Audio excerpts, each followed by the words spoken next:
Hey guys, how you doing? Joey Battista here. Listen, today what I'm going to share with you is how I built the $2 million machine. But I think the most important thing is why I built it. And then the third thing would be is how it's relevant to you. So listen, if you find value in the video here today, please subscribe, like, follow, or share. Either which way, let's dive right in, okay? Here, before I hop over there, I want to share something with you. The reason why I built the $2 million machine is I was sitting back and I was looking at all my goals, dreams, and desires. Like all these things I wanted to do, the amount of net worth I wanted to build, how big company I wanted to have, how I wanted to change my family's life, how I wanted to create opportunities for the team and for the people that believed in me. And I was like, wait a second, how do I do it?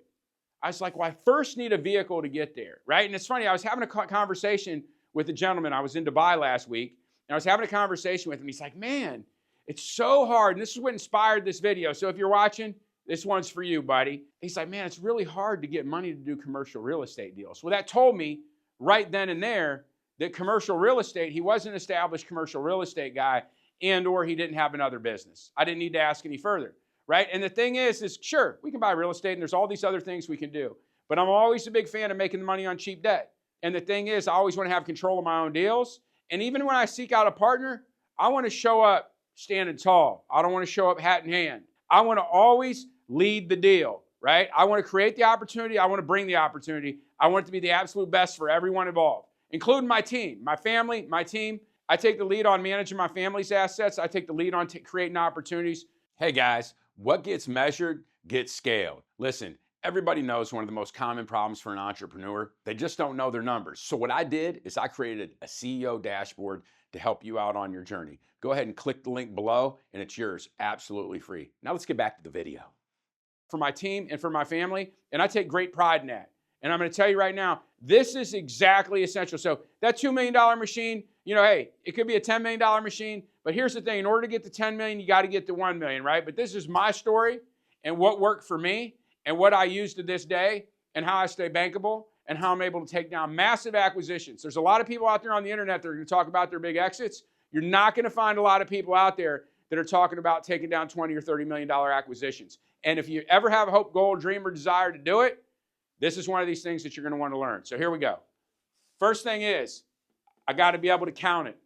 I have to be able to count the money. What's that mean? You're like, count the money? Count the money means begin with the end in mind, right? So you're in your business and you're building it out. And most of the time, one of the, not most of the time, almost all the time, okay, is everybody's going in there and the last thing they want to do is put in their financial management system, their accounting system, having good, accurate, clean books. They're farming it out. They're like, yeah, I got Larry or I got Tina, and they do it every month. That's not financial management. See, you need to be able to control the money in your business. In order to grow to a massive, massive amount of net worth, you have to be able to count your money and you have to be able to control your money. So you have to begin with the end in mind. So if you've already established as an entrepreneur, I'm not talking about you're just a startup. This is for your entrepreneurs, people that already have, you got $1 million in sales, okay? And you're going on before there. If you're making below $1 million in sales, this is a little bit further on down the road for you, okay? So here's the thing. You're going in there and you're building your business. You have to be able to count the money, and then you have to be able to use the data while you're counting the money to be able to move forward. But most importantly, the reason why you need to be able to do that is because if you can't count your money, guess what happens? Every single person that you deal with, whether you're looking to exit, whether you're looking to borrow money, or whatever you're looking to do, even if you're hiring employees, you have an employee that you're doing an honor system, every single person, you're at their mercy, okay? You're at the mercy. You sit at the feet of those that you desperately need to do business with. So the thing is, it's kind of like if you're going out dating, right? Like if you're going out dating, do you want to show up with no haircut, beard not trimmed up, 50 pounds overweight, Or do you want to show up with, for the women watching, with lipstick, heels, hair done, right? In the best shape of your life, you've been working up. Because that's going to be the quality of the person that you meet, and then you're stuck with them, right? And or hopefully you're having a great life with them. That's the person that you're with. So you want to be at your best before you go in, because if you're discounting yourself, you'll never be able to ask full price from nobody.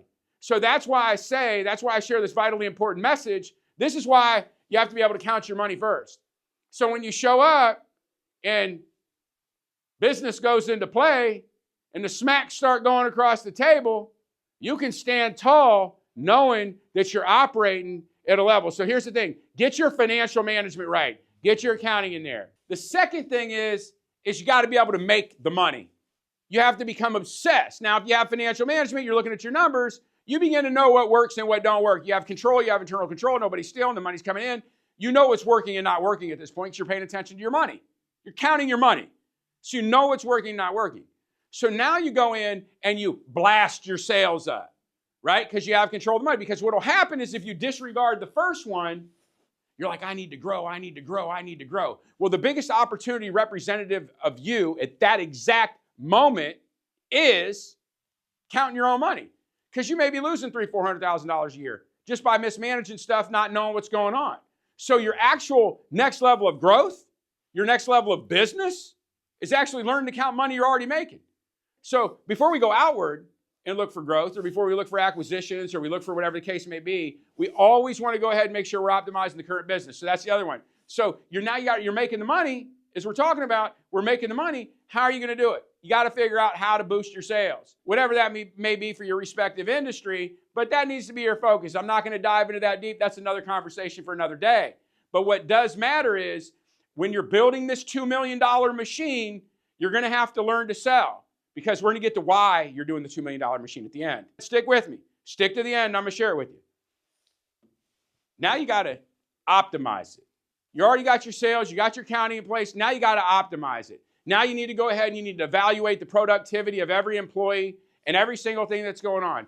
Look at your vendors. How are you paying them? How are they paying you? Whatever the case may be. You have to optimize the business for profitability. You got to look at your net profit margin. You got to benchmark against your peers. You got to see where that's at.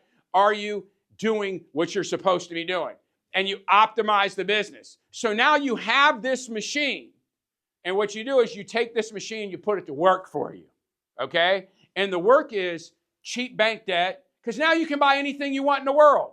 I got $5 million, I want to buy this $20 million building, but they're not giving it to me. You can come in and position yourself as a partner, and you can say, listen, I'll go on the deal, but I want X, Y, and Z, because you got the $2 million machine. So you can just sit back. You become the highest valued commodity in the business world. Because I can tell you, even guys making millions of dollars, they don't have the $2 million machine built. Maybe they got a great brand. Maybe they're doing some revenue share deals. Maybe they're really good. Have they went and optimized their sales? Have they optimized the business? Because when bankers and investors and partners, hey, you come in, you're like, hey, you want to partner with me? You're like, hey, man, I got this deal. We're making $2 million a year. And I'm like, okay, is this guy coachable or gal coachable? All right, cool. What's their business look like? What's their business practices look like? When I look at your business practices, everybody's got to grow. That's fine. That's not a problem. Everybody's got to grow and develop. We know that. But what I have to see is that you have the capacity in your mind to take the growth when it comes. Build this out and position yourself to the marketplace. You want to take down real estate deals? You want to take down acquisitions?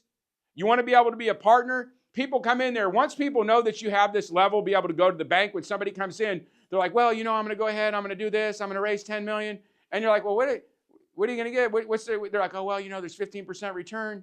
Well, what if I could go to the bank and get you it for 5? What's in it for me? So you begin to be able to negotiate a deal. So instead of coming up with capital, you can show up to the table with bank debt that's cheap, and it may be a better deal for the partner than actually giving them cash. See, there's a lot of ways to do it. So is this a lot of hard work to get there? Absolutely it is. It is. It's going to require you to be financially disciplined in your life, because you're going to have the $2 million machine. And the other thing that you're going to have is you're going to have expenses that don't exceed it. So that's the other big component of it that I want to touch on, is you have to make sure that you're keeping your expenses in line, proportionate to whatever it is. You don't want to have a boatload of Ferraris going in there and talking about, I got the $2 million machine. You want to be able to demonstrate discipline, competency, and the ability to predict income quarter over quarter, year over year, and you become the most attractive person in the room when it comes time to do business. So, hey guys, listen, if you found value in this video today, please like, subscribe, or share. If any of you are looking to go a little bit further, connect with me down below, and guess what? I'll see you next time. Have a great day.